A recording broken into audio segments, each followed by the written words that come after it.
2026-2027 college football season preview here on 25 for 25 from the Metrics and Mayhem channel. My name's Earl Phillips. We are back for another season, usually back with my buddy Greg Dineo doing this show. Greg unable to be with us tonight, but I did want to get some content out there, share some thoughts about the upcoming season. I am definitely one of those nerds who I don't want to say I enjoy the preseason more than I enjoy the actual regular season where the games are in. But this is just a magical time of the year, getting all of the ideas together, coming up with where you have all the teams ranked, and nothing's wrong yet, which is one of the coolest parts about this whole thing. And then as the year goes on, we adjust and we make some changes along the way. But I'm excited to be back. Love doing the college football show. So again, without Greg here, not really too much back and forth on this one, but I am going to send out my top 25 teams that I have right now with my rankings and projections for the year. So I'll get that up. I'm going to do more of the back and forth with Greg. But I also pulled up an article by Pete Futak from College Football News, which the actual AP Top 25 rankings will come out in early August. So we're a couple weeks ahead of the game now. But Pete has an article posted up here about who, he thinks is going to be and what his projected top 25 is going to be. Um, right now, going through Pete's 1 through 5, Ohio State, Oregon, Notre Dame, Indiana, and Georgia.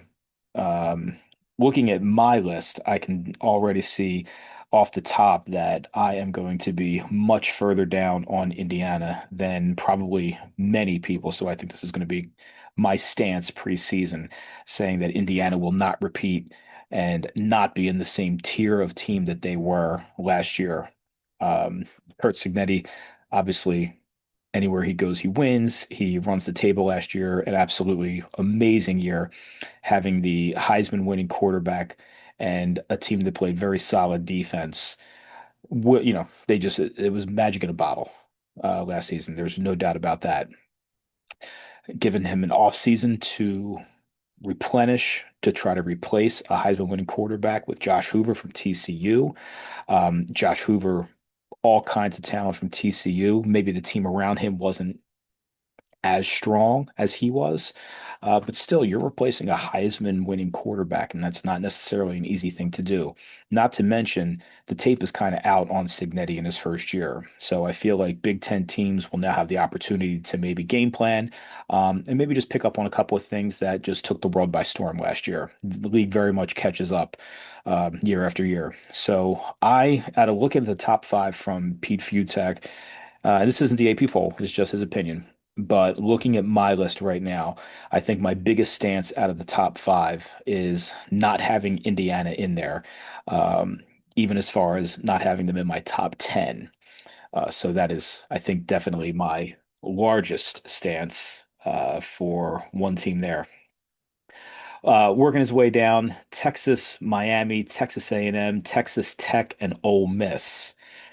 Um, I guess the team that, if I'm looking at my list, that I have the most upside on in comparison to this list, that's going to be Greg's favorite, Penn State.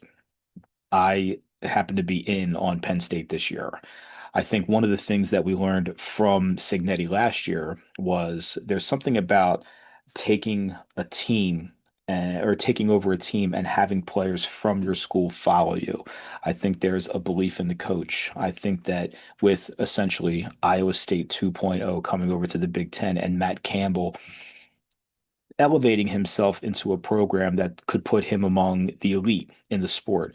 I think this is a big chance for Matt Campbell to make a name for himself, maybe to possibly use this as a stepping stone to get into the NFL. We definitely talked about this with James Franklin as well, and how Penn State can't necessarily win the big one. So there's definitely some scar tissue with Penn State, but Penn State traditionally brings in a significantly higher level of player than Iowa State does. I think with those pieces that Matt Campbell is getting, along with the talent that he's bringing from Iowa State, I think my biggest team that I guess I'm bullish on in compared to these rankings right now looks like Penn State pretty early. I have them relatively high, so I think that's my biggest shock. Um, Cruising down, LSU 11, Oklahoma 12. This is all a few tax list. BYU 13, Michigan 14, and Alabama 15. I guess I'm gonna mosey on down to his first five out. Yeah, he has Penn State as eight, excuse me, as 16. That's further than where I have them for sure. Um, my first five out right now, I have Louisville as part of the first five out. Pete has them at 24, so that's fairly close. I have BYU out, and they have BYU ranked as 14, sorry, 13 preseason. That's very interesting. Oh, that's a big disparity there. TCU, I have as my first team out. I don't remember seeing TCU on this top 25 list either. Yes, so we are in agreement on TCU not being in. Let me just scroll up and make sure. BYU, Oklahoma, yeah. South Carolina not in, and Auburn not in. So some similar rankings there. But I think to get this year started right now, I'm hanging my hat on Penn State, and I am hanging my hat on Penn State being strong and Indiana not necessarily living up to expectations. We have a bunch of topics to go over in the off season. As I said before, I'm going to do most of this with Greg, but I did want to get my top 25 out there just as some content, just as some talking points for the college football season coming up, which I absolutely can't wait. I can't wait to get that started and to complete all of our rankings too. I'm in the midst of working on season win totals at the moment.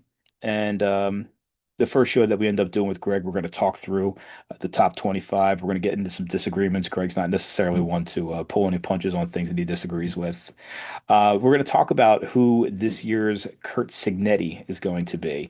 You know, which coach moving to a different program is going to take over. And maybe I may have spilled the beans with my thought with Matt Campbell in Happy Valley, but we'll debate that topic. We're going to talk some LSU football as well. A lot of noise in the offseason about Lane Kiffin going to LSU and what the expectations are and where we think that program is going to land. We're going to talk about coaches on the hot seat. There are three in particular that we're going to talk about who we see, if any, getting fired first, which isn't necessarily a fun conversation to have about somebody losing their job. But to be fair, there's expectations at the programs of some of these schools. So we're going to get into, three teams in particular and talk about who we think is going to be in the most trouble or maybe who's starting in the most hot water at the moment. And then we're each going to go on and give us one take that we're going to play back in December. This is going to be like our mortal lock take preseason that we're going to get involved with. And we'll release that next week or the next time, excuse me, the next time we get together and we're able to pod. So my top 25 is out there, barring any crazy injuries or anything like that. We'll definitely update, but it's good to get some content out there and good to get some chatter going on the college football side of things. So we're looking to do this every week, just like we did last year. And I forget what episode number for the program we're on, but this is the first episode of our new season. So hope you like it. We'll get up some social media stuff and throw some shorts out there, and look forward to bringing a ton of content in short shows and getting those out weekly to you. So thanks for checking us out. Please, I don't know, hop by the site, hop by any of the social medias, and throw a like and all that stuff, and we'll keep shooting content out. Everything's on Spotify, Apple Podcasts as well, so please stop there. And yeah, that's what we got. Hope we dig it, and we will talk to you guys once Greg is back with us next week. All right, thanks everybody. Have a great one, and let's go college football.